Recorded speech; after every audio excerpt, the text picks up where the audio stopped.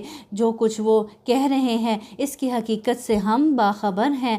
ان میں سب سے زیادہ اچھی راہ والا کہہ رہا ہوگا کہ تم تو صرف ایک دن ہی رہے۔ اب جس دن سور پھونکا جائے گا وہ کون سا دن ہوگا؟ قیامت کا دن ہوگا، اور یہ قیامت کے دن کا منظر کھینچا جا رہا ہے، اور اس میں آپس میں کیا کہہ رہے ہوں گے کہ ہم تو صرف دنیا میں ایک دن یا دن کا کچھ حصہ ہی رہے۔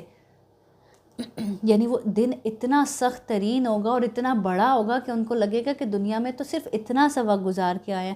اور جب سور پھونکا جائے گا، نبی کریم صلی اللہ علیہ وسلم نے فرمایا اسرائیل علیہ السلام نے کرن کا لقمہ بنایا ہوا ہے، یعنی اسے منہ میں لگائے کھڑے ہیں، پیشانی جھکائی یا موڑی ہوئی ہے، رب کے حکم کے انتظار میں ہے کہ کب اسے حکم دیا جائے اور وہ اس میں پھونک مار دیں اور قیامت برپا ہو جائے۔ حضرت اسرافیل کے پہلے نفخے سے سب پر موت طاری ہو جائے گی، یعنی سب مر جائیں گے، اور دوسرے نفخے سے بحکم الہی سب زندہ ہو جائیں گے، جو اس وقت مریں گے یا جو پہلے سے فوت ہو چکے ہوں گے وہ سب زندہ ہو جائیں گے اور میدان حشر میں جمع ہو جائیں گے۔ تو اس آیت میں یہی دوسرے نفخے کا ذکر ہے۔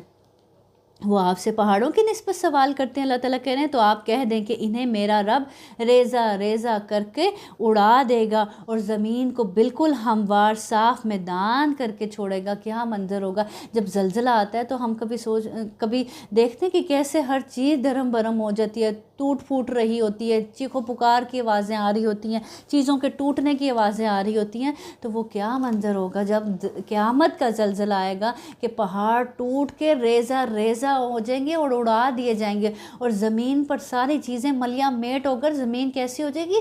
صاف چٹیل میدان بن جائے گی، اور اس میدان میں پھر سب جمع کیے جائیں گے،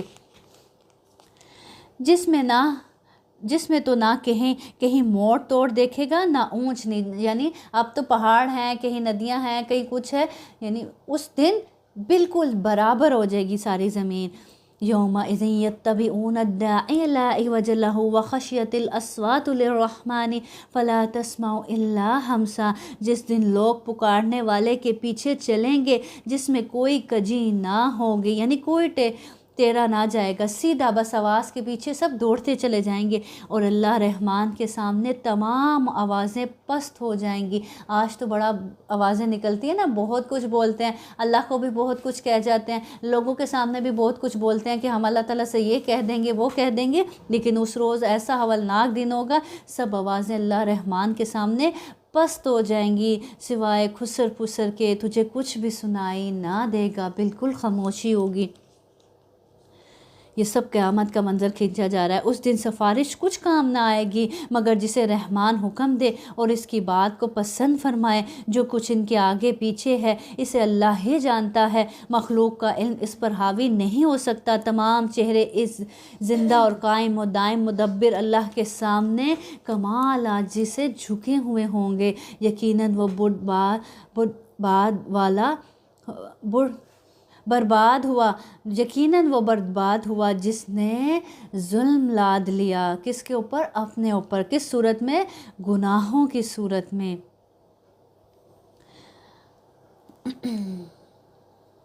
حدیث میں آتا ہے ہر صاحب حق کو اس کا حق دو ورنہ قیامت کو دینا پڑے گا۔ اگر دوسرے کو ظلم کیا ہے، دوسرے کو اس کے حق سے محروم کرنا۔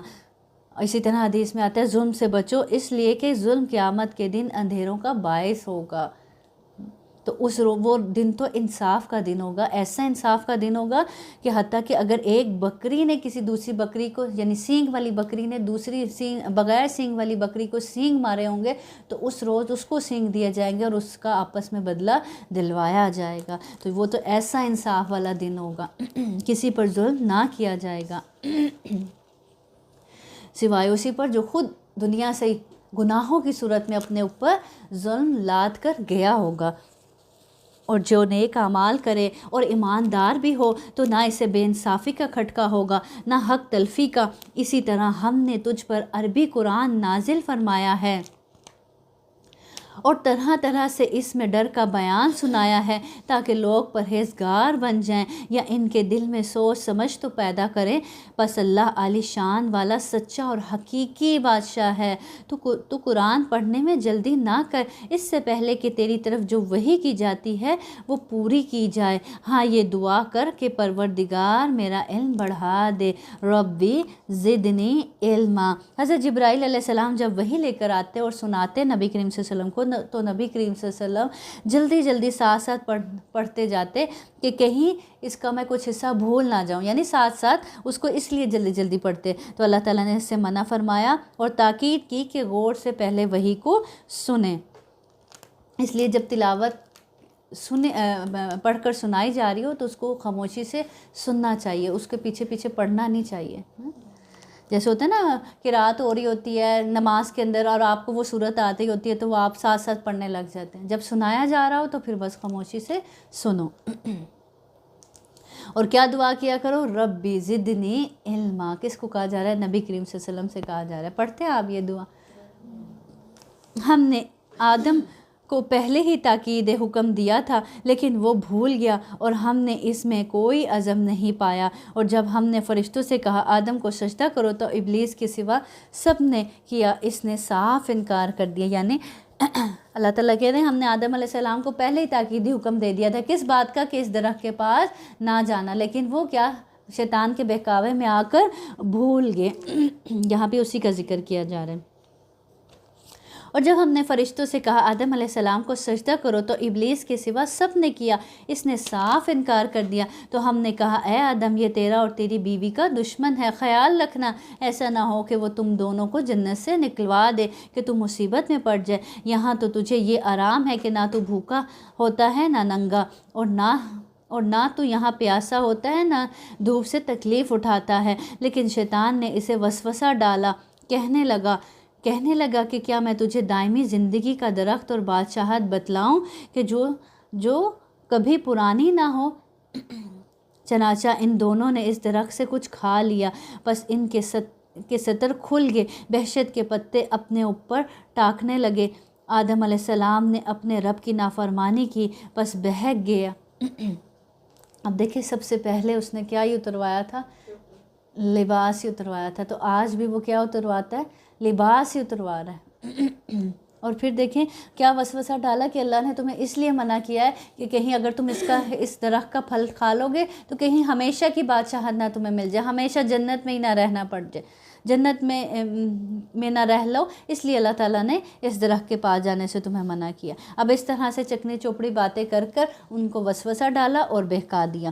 پھر اس کے رب نے نوازا، اس کی توبہ قبول کی۔ کب نوازا؟ یعنی جب حضرت آدم علیہ السلام سے غلطی ہوگی ان کو احساس ہوا، انہوں نے فوراً پلٹ گئے، اللہ تعالیٰ سے توبہ کی، اور پھر توبہ بھی کیسی کی؟ سچی توبہ کی۔ جب سچی توبہ کی تو اللہ تعالیٰ نے بھی ان کو نوازا، یعنی کیسے نوازا؟ ان کی توبہ قبول فرما کر، اور پھر ان کی رہنمائی کی۔ اللہ تعالیٰ کہنے پھر اس کی رہنمائی کی۔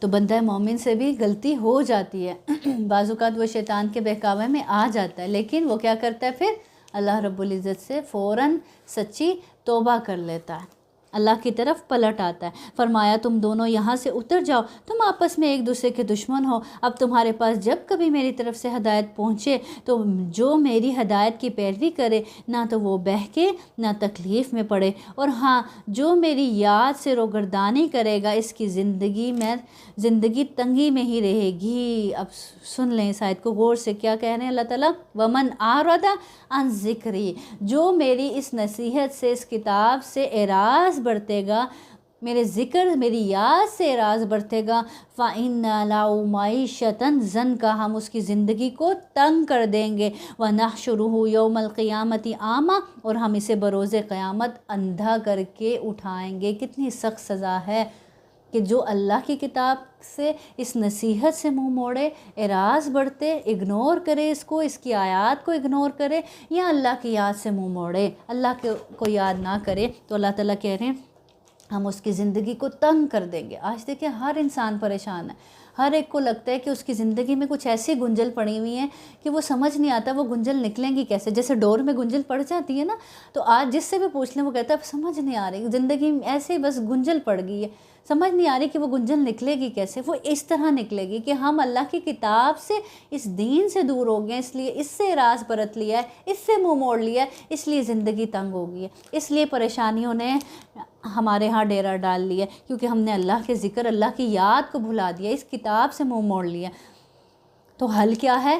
پلٹ آئیں کس کی طرف؟ ہم اللہ کی طرف، اللہ کی کتاب کی طرف، اللہ کی یاد کی طرف، اللہ کے ذکر کی طرف۔ جب پلٹ آئیں گے تو اللہ تعالیٰ بھی زندگی کے معاملات کیا کر دیں گے؟ پھر آسان کر دیں گے۔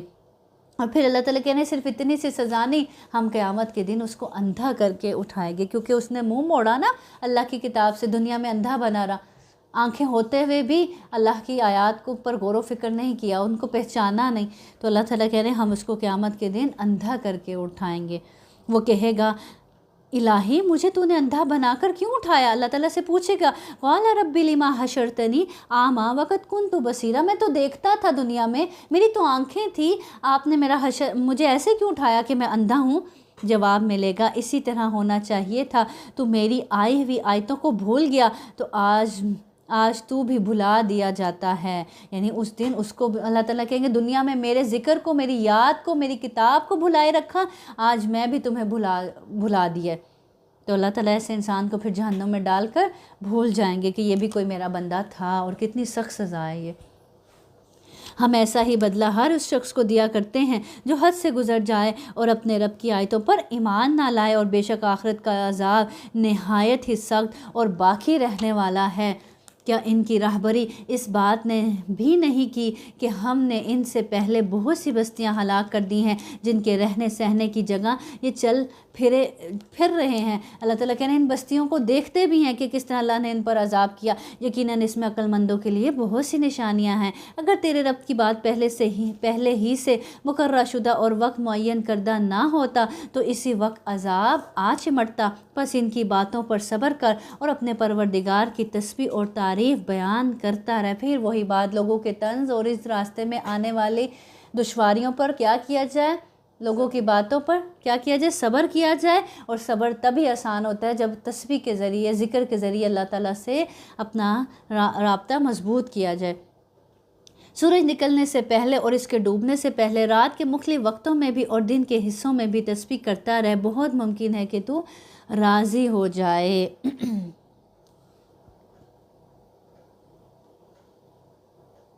یعنی آپ کو وہ مقام و مرتبہ حاصل ہو جائے جس سے آپ کا نفس راضی ہو جائے۔ تو بعض کے نزدیک ان اوقات سے مراد 5 نمازیں ہیں، اور بعض کے نزدیک ان اوقات سے ویسے ہی اللہ کی تسبیح اور تحمید مراد ہے۔ اور اپنی نگاہیں ہرگز ان چیزوں کی طرف نہ دوڑانا جو ہم نے ان میں سے مختلف لوگوں کو آرائش دنیا کے لیے دے رکھی ہیں تاکہ انہیں اس میں آزما لیں۔ اللہ تعالیٰ کہہ رہے ہیں دنیا والوں کو دیکھ کر دنیا کی ایسی حسرتیں نہ کرنا کہ ہر وقت انہی کے لیے حسرتیں کرتے رہو کہ کاش ہمارے پاس بھی یہ سب ہوتا۔ اللہ تعالیٰ کہہ رہے ہیں وہ سب ہم نے ان کو کس لیے دیا ہے؟ آزمائش کے لیے دیا ہے۔ تیرے رب کا دیا ہوا ہی بہت بہتر اور باقی رہنے والا ہے۔ یعنی اللہ کا دیا ہوا کیا؟ ہدایت کی توفیق، نیکیوں کی توفیق۔ وہ اللہ تعالیٰ کہہ رہے ہیں یہ جو اللہ کا دیا ہوا ہے نا یہ بہت باقی رہنے والا ہے آخرت کے اعتبار سے۔ اپنے گھرانے کے لوگوں پر نماز کی تاکید رکھ اور خود بھی اس پر جمع رہ۔ ہم تجھ سے روزی نہیں مانگتے بلکہ ہم خود تجھے روزی دیتے ہیں، آخر میں بول بالا پرہیزگاری ہی کا ہوتا ہے۔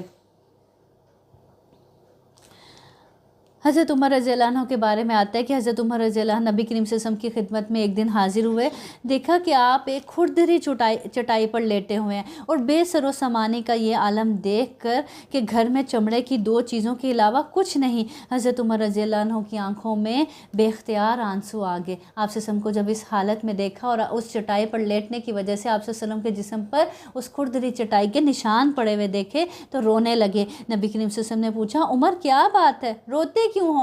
عرض کیا یا رسول اللہ کیسر و کسریٰ کس طرح آرام اور راحت کی زندگی گزارے، نعمتوں بھری، اور آپ باوجود اس بات کے کہ آپ افضل الخلق ہیں یہ حال ہے آپ کا۔ فرمایا عمر کیا تم اب تک شک میں ہو؟ یہ وہ لوگ ہیں جن کو ان کے آرام کی چیزیں دنیا ہی میں دے دی گئی، یعنی آخرت میں ان کے لیے کچھ حصہ نہیں ہے۔ تو اللہ تعالیٰ یہاں یہی کہہ رہے ہیں کہ جو آرائش کا سامان ہے، اگر ایمان کے بغیر ہے، اگر نیک اعمال کے بغیر ہے دنیا، تو پھر کیا ہے؟ وہ آزمائش ہے۔ اللہ تعالیٰ پھر یہ ان کو دنیا میں ان کو یہ چیزیں دے رہے ہیں، آخرت میں ان کے لیے کوئی حصہ نہیں ہے۔ انہوں نے کہا یہ نبی ہمارے پاس اپنے پروردگار کی طرف سے کوئی نشانی کیوں نہیں لایا؟ کیا ان کے پاس اگلی کتابوں کی واضح دلیلیں نہیں پہنچی؟ اگر ہم اس سے پہلے ہی انہیں عذاب سے ہلاک کر دیتے، یعنی آپ صلی اللہ علیہ وسلم کو بھیجنے سے پہلے ہی اللہ تعالیٰ کہہ رہے ہیں اگر ہم انہیں ہلاک کر دیتے تو یقیناً یہ کہہ اٹھتے کہ ہمارے پروردگار تو نے ہمارے پاس اپنا رسول کیوں نہ بھیجا؟ تب یہ کہتے کہ ہمارے پاس تو کوئی ڈرانے والا ہی نہ آیا، آپ نے کیوں کوئی رسول نہیں بھیجا تاکہ ہم اس کی اطاعت کرتے، کہ ہم تیری آیتوں کی تابعداری کرتے اس سے پہلے کہ ہم ذلیل و رسوا ہوتے، یعنی عذاب کی صورت میں۔ کل متربص فتربصوا فستعلمون من اصحاب الصراط السوی ومن اہتدی، کہہ دیجئے ہر ایک انجام کا منتظر ہے، بس تم بھی انتظار میں رہو، ابھی قطعاً جان لوگے کہ راہ راست والے کون ہیں اور کون راہ یافتہ ہیں۔